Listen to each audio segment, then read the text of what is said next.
My wife left us with our daughter, so I raised her alone throughout her childhood. But when she returned, she found a new father for our daughter. When it came to her wedding, she chose the new father over me. I don't even know where to begin. My name is John, and I'm 52.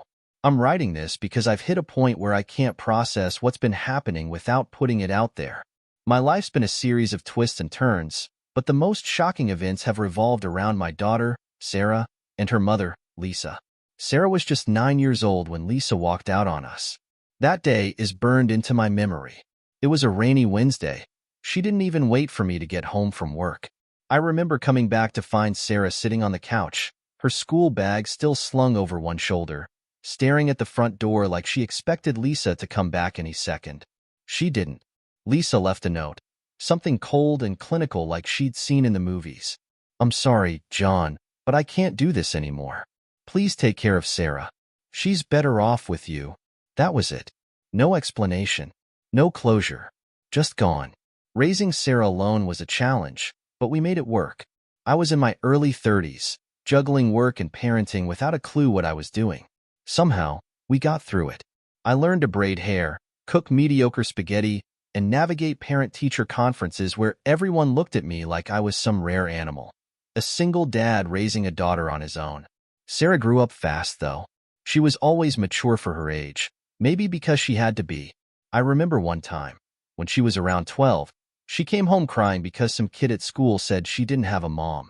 She looked at me and said, "Dad, why doesn't Mom love us?" And what do you say to that? I just hugged her and told her we had each other, and that was enough. Fast forward 9 years. Sarah turned 18, and life was looking stable for once. She was heading off to college, her dream school no less. I was proud and terrified at the same time. But then, Lisa came back. Out of nowhere, like some ghost from a bad dream. It was a Sunday afternoon. Sarah and I were having lunch at one of those family diners she loved. Cheap pancakes and bottomless coffee. We were laughing about something stupid when my phone buzzed. I glanced down and froze. It was a text from an unknown number. "John, it's Lisa. I need to talk to you."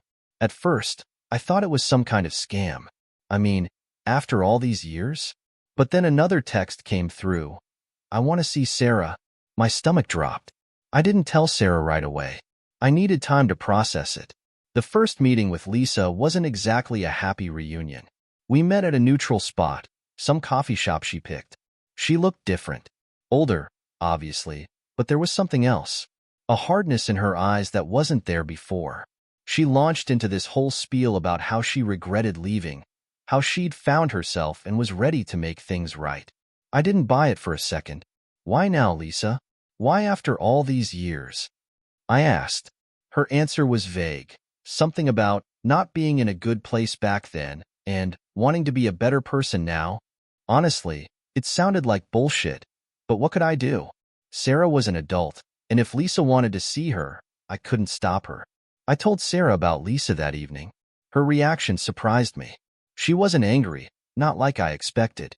She was curious, maybe even hopeful. "What does she want, Dad?" she asked. "Does she really want to see me?" I couldn't answer that. All I could do was support her decision. So, a week later, Sarah and Lisa met for the first time in 9 years. It was awkward, to say the least. We all sat in Lisa's apartment, a cramped one-bedroom in a not-so-great part of town. Lisa tried to make small talk, asking Sarah about school, her plans for the future, stuff she could have known if she'd stuck around. Sarah was polite but distant. I could see the wheels turning in her head, trying to figure out if she could trust this woman who'd abandoned her. Things got weirder over the next few months. Lisa started showing up more, inviting Sarah to lunch or shopping trips. At first, Sarah seemed to enjoy the attention, but something felt off to me. Lisa was too eager, almost desperate. And then there were the stories she started telling about why she left. Lisa claimed she left because she was scared. She said she wasn't ready to be a mother, that she felt trapped. But then she'd slip in these little jabs like, "I thought you'd understand, John," or "I didn't think you'd be so angry." It was like she was trying to rewrite history, make herself the victim. Sarah, though, seemed to buy into it. She started pulling away from me, spending more time with Lisa. I tried to be understanding, but it was hard. One night, after Sarah came home late from one of their outings, we had a huge fight. She accused me of being jealous, of not wanting her to have a relationship with her mom. I was stunned. Sarah, I've been here for you your whole life. I'm not the bad guy here, I said. But she didn't want to hear it. The breaking point came a few weeks later. Lisa called me out of the blue and asked to meet. She said it was urgent. When I got there, she dropped a bombshell. She wanted to move in with us. She claimed it was for Sarah's sake, to make up for lost time. I said no. Absolutely not. Lisa, you can't just waltz back into our lives and expect everything to go back to normal, I told her. She got angry, accusing me of being selfish, of putting my feelings above Sarah's. I stood my ground, but it shook me. Was I being selfish? When I told Sarah about the conversation, she exploded. She accused me of trying to control her, of not giving Lisa a chance. She's my mom, Dad. Don't I get a say in this? She shouted. I didn't know what to say. For the first time, I felt like I was losing her. I thought nothing could surprise me after Lisa came back into our lives, but Sarah's wedding preparations proved me wrong. It was supposed to be a happy time, a milestone we dreamed about for years. Instead, it became one of the most painful experiences of my life. Sarah had been dating Ethan, her fiancé, for 2 years. He's a good guy, steady, responsible, and genuinely in love with her. I remember the day he came to ask for my blessing. He was so nervous he nearly spilled his coffee on himself. I liked him right away and was thrilled when Sarah said yes to his proposal. At first, the wedding planning felt like a chance to reconnect with Sarah after everything that had happened with Lisa. She wanted a small ceremony in the countryside, nothing too extravagant. We spent hours going over venue options, tasting cakes, and debating whether or not to have a live band. For a while, it felt like old times, just the two of us. Then Lisa and Michael entered the picture. Michael was Lisa's husband, the man she married after she left us. I knew very little about him, other than that he was some kind of corporate executive with a lot of money. I'd met him once, briefly, when Lisa brought him along to one of Sarah's college events. He seemed polite enough but distant, like he didn't really want to be there. I didn't think much of him at the time, but that changed when Sarah dropped the bombshell. It started with little things. Lisa began inserting herself into the wedding plans, offering suggestions about the guest list, the decor, the menu. At first, Sarah seemed hesitant to accept her help, but over time, she started leaning on Lisa more and more. I tried to stay out of it. This was Sarah's wedding, after all, but it was hard to watch Lisa take over something that was supposed to be ours. The real shock came during a family dinner a few weeks before the wedding. Sarah had invited me, Lisa, Michael, and Ethan's parents to discuss the final details. I was sitting at the table, sipping my drink and trying to tune out Lisa's endless chatter about floral arrangements, when Sarah suddenly cleared her throat. I have an announcement, she said, looking nervous but determined. I've decided who I want to walk me down the aisle. My heart swelled. This was the moment I'd been waiting for. I'd raised her, loved her, been there through everything. Of course, it would be me. I've asked Michael to do it, she said. The room went silent. I felt like the air had been sucked out of my lungs. What? I managed to choke out, certain I must have misheard her. I thought about it a lot, Sarah said, avoiding my gaze. Michael's been really supportive, and I feel like it's the right choice. Supportive? What did that even mean? He'd barely been in her life. I stared at her, hoping she'd realize how much this was hurting me, but she just looked down at her plate. Lisa, of course, jumped in to defend her. John, don't take this personally. Michael has been a wonderful stepfather to Sarah, and she wants to honor that. Honor that, I said, my voice shaking. I've been there for her every day of her life, Lisa. Where were you when she needed a mother? John, this isn't about you, Lisa snapped. It's Sarah's decision, and you need to respect it. I couldn't believe what I was hearing. Ethan's parents looked uncomfortable, and Michael just sat there, stone-faced. Like this had nothing to do with him. I wanted to yell, to demand an explanation, but all I could do was get up and leave the table. I didn't trust myself to stay calm. Later that night, Sarah came to my house to talk. I could tell she felt guilty, but she was sticking to her decision. Dad, please understand, she said. This doesn't mean I don't love you. You're my father, and you always will be. But Michael, he's been really good to me these past few years. I want to acknowledge that. Sarah, I raised you, I said, my voice breaking. I was there for everything. Your first steps, your first day of school, your heartbreaks. Michael didn't even know you existed until recently.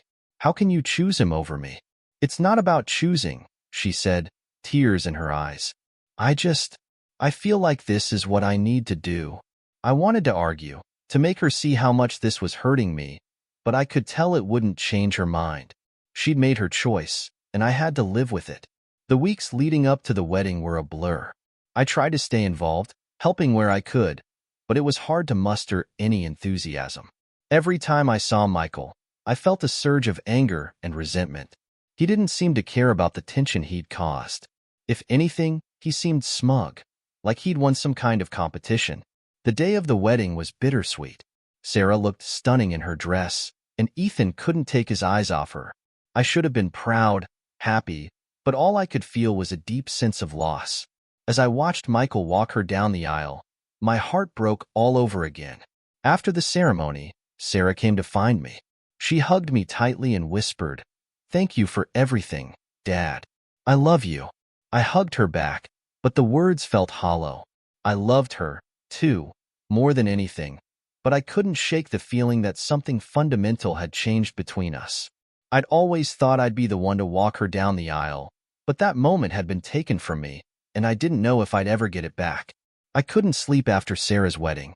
That image of Michael walking her down the aisle replayed in my head like a cruel joke. Every time I closed my eyes, I saw her arm looped through his, her smile directed at him, and not me.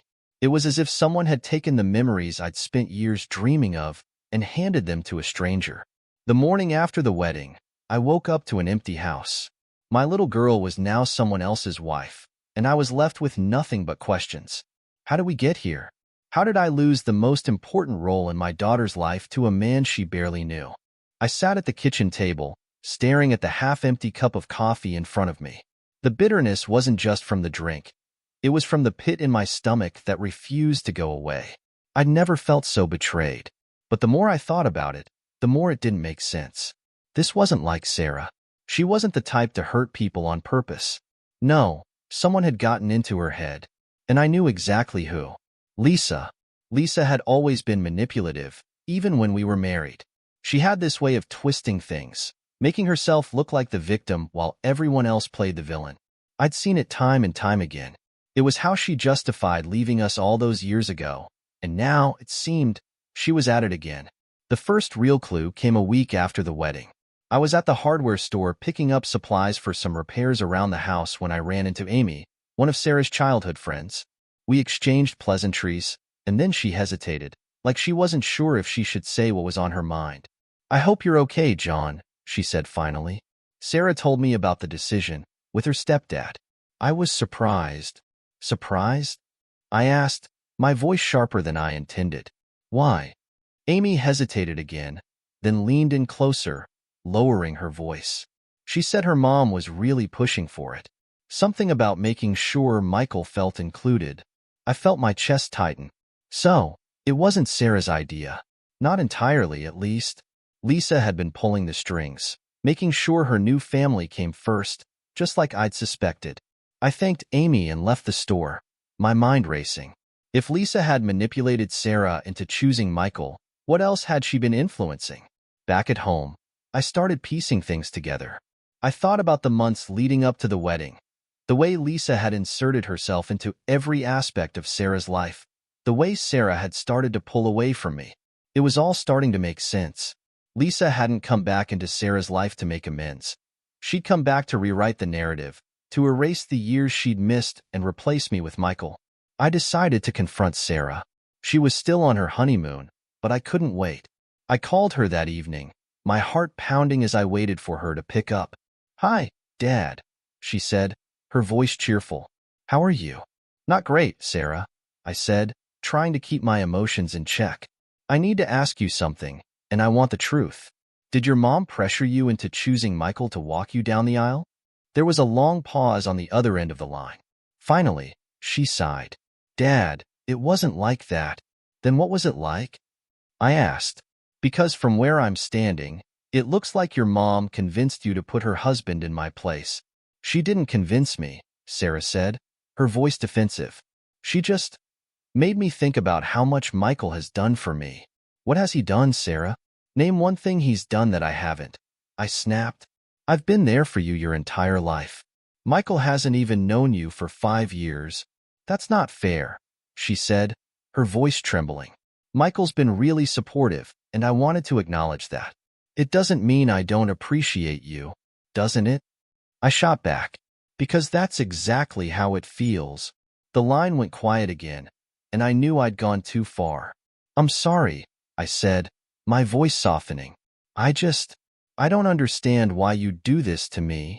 I didn't do it to hurt you, Dad, she said, her voice barely above a whisper.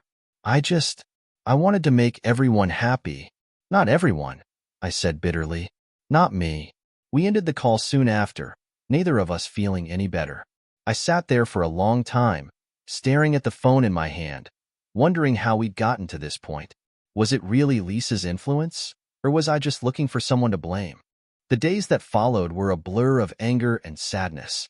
I couldn't shake the feeling that I'd been cast aside, replaced by a man who hadn't earned the right to call himself Sarah's father. But as much as I wanted to hate Michael, my real anger was directed at Lisa. She was the one who'd planted the seeds of doubt, who'd made Sarah question my place in her life. I decided to confront Lisa directly. I called her and asked to meet, choosing a neutral spot where we could talk without causing a scene. She agreed, and we met at a coffee shop downtown. John, she said, greeting me with a smile that didn't reach her eyes. What's this about? You know what it's about, I said, cutting straight to the point. You've been meddling in Sarah's life, and I want to know why. Lisa's smile faltered. I'm not meddling, she said, her tone defensive. I'm just trying to be a part of her life. By pushing me out of it? I asked. Because that's exactly what it feels like.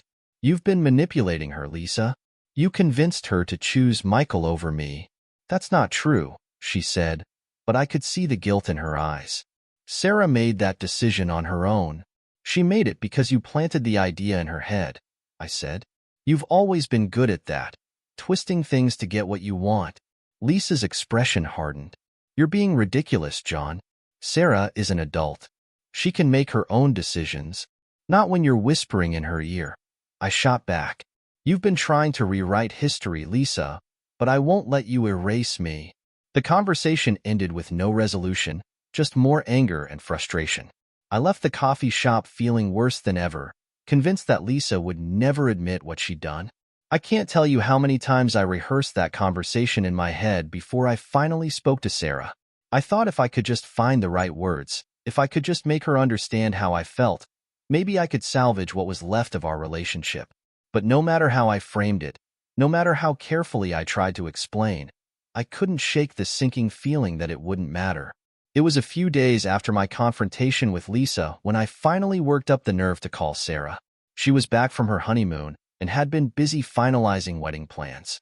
Her voice was bright and cheerful when she answered, completely unaware of the storm brewing inside me. Hi, Dad. What's up? She asked. I took a deep breath, gripping the phone tightly. Sarah, we need to talk. Can you come over tonight? I think it's better if we do this face to face. There was a pause on the other end, and I could sense her hesitation. Sure, she said finally. Is everything okay? Just come over, I said, my voice heavier than I intended. That evening, I sat in the living room, waiting for her to arrive. The room felt too quiet, the ticking of the clock on the wall almost unbearable. When I heard her car pull into the driveway, my heart started pounding. I stood up, smoothing my shirt nervously, and opened the door just as she was about to knock. Hey, Dad, she said, giving me a cautious smile. What's going on? Come in, I said, stepping aside. We need to talk. We sat down on the couch, and for a moment, I couldn't find the words. Sarah looked at me expectantly, her hands folded neatly in her lap. She looked so much like the little girl I'd raised, the one who used to climb into my bed after a nightmare. But now, there was a distance between us, a wall I wasn't sure I could break through. I need to talk to you about the wedding, I said finally. Her expression immediately shifted, her smile fading. Dad, I thought we already talked about this. No, Sarah, we haven't, I said. Not really. I've been trying to understand why you made the decision you did, and I need to know if you realize how much this has hurt me. She sighed, looking down at her hands. Dad, it's not about hurting you. It's about making things easier for everyone. Michael has been a part of my life for years now, and I didn't want to create any tension. Tension? I said, my voice rising despite my efforts to stay calm. Sarah, this isn't about tension. This is about me being your father, the one who's been there for you every single day of your life. Do you have any idea how it feels to be replaced like this? You're not being replaced, she said quickly, her voice defensive. You're still my dad, and you always will be. But I had to think about what would be best for everyone, and this was my decision. Your decision, I repeated, shaking my head. Or was it your mom's decision? Because it seems to me like she's been pushing this from the start. Don't do that, Dad, she said, her tone sharp. This isn't about Mom. This was my choice. I stared at her, trying to process what she was saying. Sarah, I raised you. I sacrificed so much to give you the life you have. And now, when it's time for one of the most important moments in your life, you're telling me I don't matter enough to be a part of it. You do matter, she said, her voice breaking. But this isn't just about you, Dad. It's about everyone. I wanted to keep the peace, and this was the best way to do that. Keep the peace, I said bitterly. At my expense. The room fell silent, the weight of my words hanging in the air. Sarah looked at me, her eyes filled with tears, but she didn't say anything. I realized then that nothing I said would change her mind. She'd made her decision, and I was just expected to accept it. I don't think I can do this, I said finally, my voice barely above a whisper. Do what? She asked, her brow furrowing. Be there, I said, looking away. I don't think I can stand there and watch someone else walk you down the aisle. It's too much. Her face crumpled, and for a moment, I thought she might try to argue. But instead, she just nodded, her shoulders slumping. If that's how you feel, I can't stop you, she said quietly. I wanted her to fight for me, to tell me I was wrong, that she needed me there. But she didn't. She just stood up, wiping her eyes, and headed for the door. Sarah, I said, stopping her before she left. I love you. I hope you know that. She turned back to me, her expression a mix of sadness and frustration. I love you too, Dad. But I need you to understand this is my wedding, and I have to do what feels right for me. With that, she walked out, leaving me alone in the house that had once been filled with laughter and love. I sat there for a long time, staring at the door, wondering if I'd made the right choice. But deep down, I knew there was no way I could go to that wedding and pretend everything was fine. The days leading up to the wedding were some of the hardest of my life. I kept expecting Sarah to call, to tell me she'd changed her mind, but the phone never rang. Instead, I heard about the preparations through mutual friends and family members, each detail feeling like a knife to the heart. On the day of the wedding, I stayed home. I couldn't bring myself to even look at the photos people were posting online. I tried to distract myself with chores, TV, anything to keep my mind off what was happening. But nothing worked. All I could think about was the fact that my little girl was walking down the aisle without me. I'd like to say I found some sense of peace or closure that day, but the truth is, I didn't. I felt like I'd lost a part of myself, and I wasn't sure if I'd ever get it back. I never thought it would come to this. For years, I'd prided myself on being a fair and understanding father. I believed that, no matter what, Sarah and I would always have the unshakable bond of those years when it was just the two of us against the world. But after everything that had happened, her choosing Michael, her dismissing my feelings, it felt like that bond had been shattered. I wasn't sure it could ever be repaired. It was 2 weeks after the wedding, and I was still struggling to process everything. The image of Sarah walking down the aisle with Michael kept flashing in my mind, no matter how hard I tried to push it away. The pain wasn't just emotional, it was physical. My chest felt tight, my stomach churned, and I couldn't sleep more than a few hours at a time. Every corner of my house seemed to remind me of the little girl I'd raised, The one who used to call me her hero, the one who used to trust me with everything. I didn't recognize the person she'd become. One evening, I was sorting through some old paperwork when I came across my will. I drafted it years ago, shortly after Sarah graduated college, to make sure she was taken care of. At the time, it had been a no-brainer. Everything I had would go to her. She was my only child, my pride and joy. But now, as I stared at the document, I felt a wave of bitterness wash over me. Why should she inherit anything from me? She'd made it abundantly clear that she didn't value our relationship the way I did. She'd chosen to prioritize Lisa and Michael over the father who had sacrificed so much for her. If she couldn't honor me in life, why should I reward her in death? I made the decision right then and there. The next morning, I called my attorney, Nancy, and asked her to make the necessary changes. Nancy had been handling my legal affairs for years, and she sounded surprised when I told her what I wanted to do. "John, are you sure about this?" she asked. "Removing Sarah as your heir is a pretty drastic step." "I'm sure," I said firmly. "She's made her choices, and I need to make mine." We met the following day at her office. Nancy walked me through the process, explaining the legal implications and making sure I understood what I was doing. I decided to leave everything to my younger sister, Diane, and her two kids, Emily and Jake. Diane and I had always been close, and her children had treated me with more kindness and respect than Sarah had in recent years. As I signed the new will, I felt a strange mix of emotions. There was anger, of course, but there was also a deep sadness. This wasn't how I'd envisioned my relationship with Sarah ending, but at the same time, it felt like a necessary step. I couldn't keep holding on to the hope that things would go back to the way they were. It didn't take long for Sarah to find out. I'd barely made it home from Nancy's office when my phone started buzzing with messages. At first, I ignored them, not ready to face whatever confrontation was coming. But when Sarah called for the third time in a row, I finally picked up. "Dad," she said, her voice trembling. "What's going on? Why did I hear from Aunt Diane that you changed your will?" I sighed, rubbing my temples.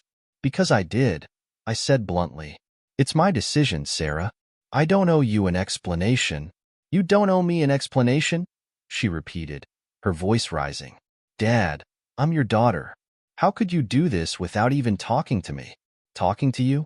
I said, unable to keep the bitterness out of my voice. "Like how you talked to me before deciding to let Michael walk you down the aisle." "Oh, wait, you didn't." "That's not fair," she said. "Dad, I've tried to explain to you why I made that decision. It wasn't about disrespecting you, wasn't it?" I snapped. "Because that's exactly how it felt, Sarah. Like I didn't matter anymore. Like I was just some afterthought in your life." "You're not an afterthought," she said, her voice cracking. "I love you, Dad.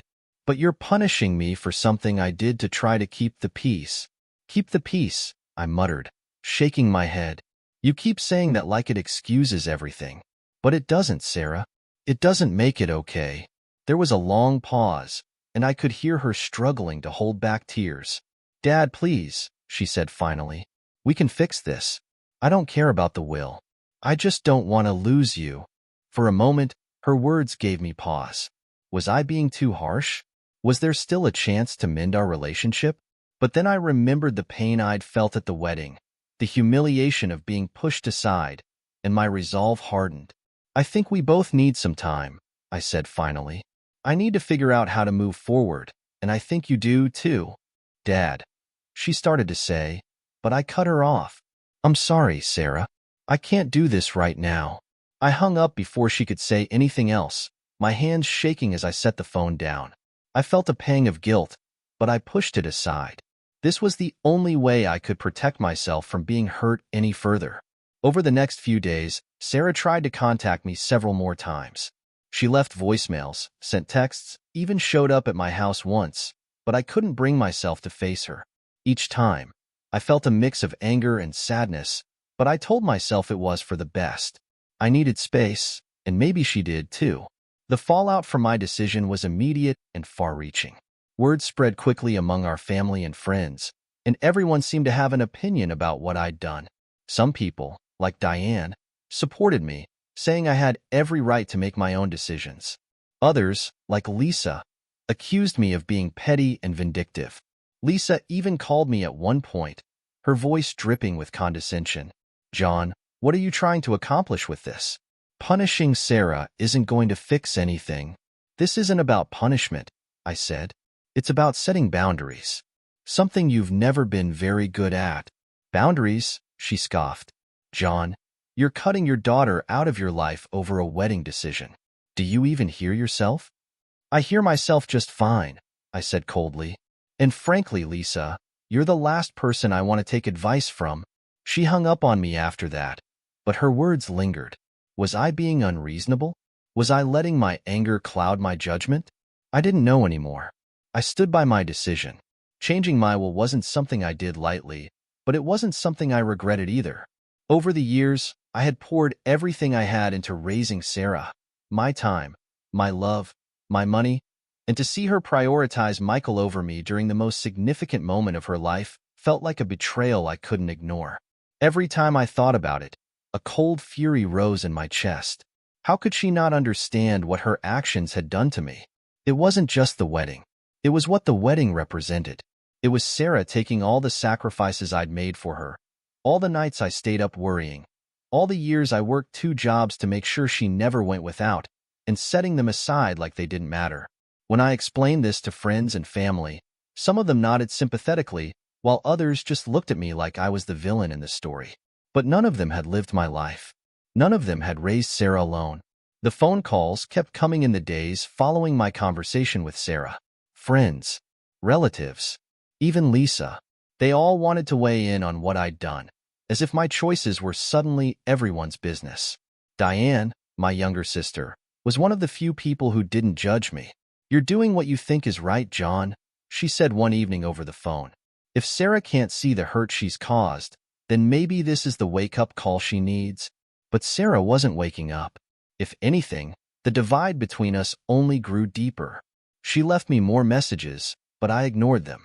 At first, they were tearful pleas, asking me to reconsider. Then they became frustrated, even angry. I don't know why you're being so stubborn about this, one of her voicemails said. Dad, this isn't fair. You're punishing me for trying to do what I thought was best. Fair. That word made me laugh bitterly. Was it fair that I'd been the one to pick her up every time she fell, only for Michael to take my place when it mattered most? Was it fair that Lisa, who abandoned her, was suddenly playing the role of the supportive mother, while I was cast as the bad guy? One day, I finally decided to pick up the phone, not because I wanted to make peace, but because I needed her to understand why I was standing firm. Dad, Sarah's voice was cautious when I answered, like she couldn't believe I'd finally responded. Can we please talk? Talk, I said bluntly. That's all we ever seem to do. But you don't listen, Sarah. You've already made up your mind about everything. That's not true, she said quickly. I've been trying to explain myself, but you won't give me the chance. I've heard your explanations, I said, and they all boil down to the same thing. You thought it would be easier to make Michael happy than to consider how your decisions would affect me. That's not what I meant, she said, her voice trembling. I never wanted to hurt you. But you did, I said.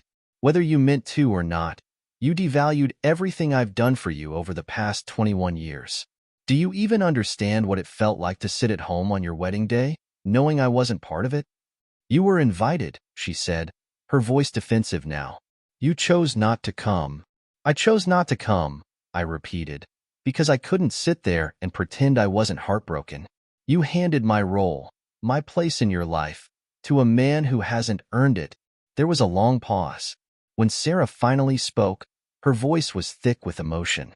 Dad, I don't know how to fix this. I love you, but I feel like nothing I say will ever be enough.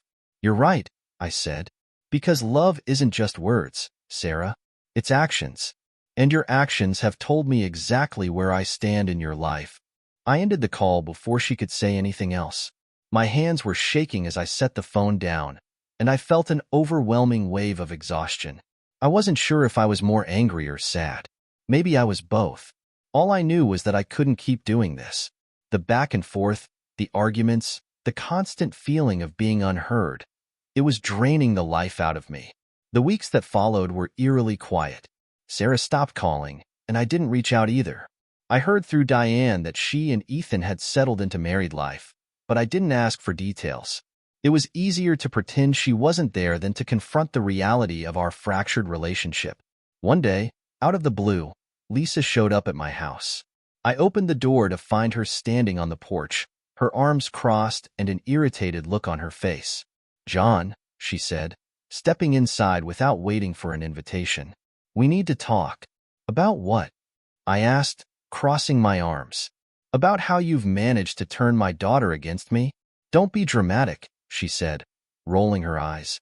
"No one has turned Sarah against you. She's devastated, John. She doesn't know how to fix this. Maybe she should have thought about that before she chose Michael over me," I said coldly. Lisa sighed, pinching the bridge of her nose. "John, you're being ridiculous. This isn't about Michael. It's about Sarah trying to balance her family relationships. She's doing her best." "Her best?"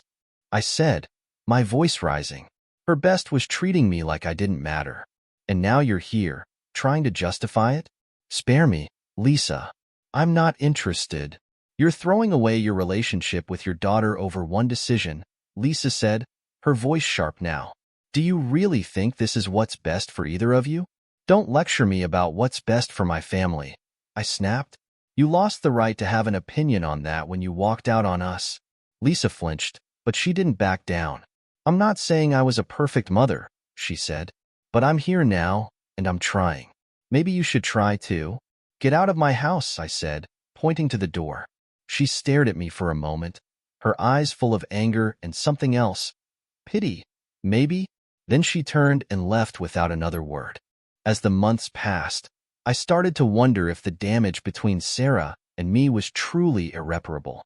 Every time I thought about reaching out, I stopped myself. What would I even say? Sorry for standing up for myself? Sorry for expecting more from her? No, I wasn't going to apologize for feeling hurt. But I couldn't deny that the silence was eating away at me. For all my anger and bitterness, I still missed her. I missed the sound of her laughter, the way she used to call me Dad, with that mix of affection and exasperation. I missed the little girl who used to run to me after school, eager to tell me about her day. Now, that little girl was gone, replaced by a woman I barely recognized. And maybe that was the hardest part, realizing that no matter how much I wanted to, I couldn't turn back the clock. I couldn't undo the choices she'd made or the pain they'd caused. In the end, all I could do was sit with the silence and hope that, one day, it would hurt a little less.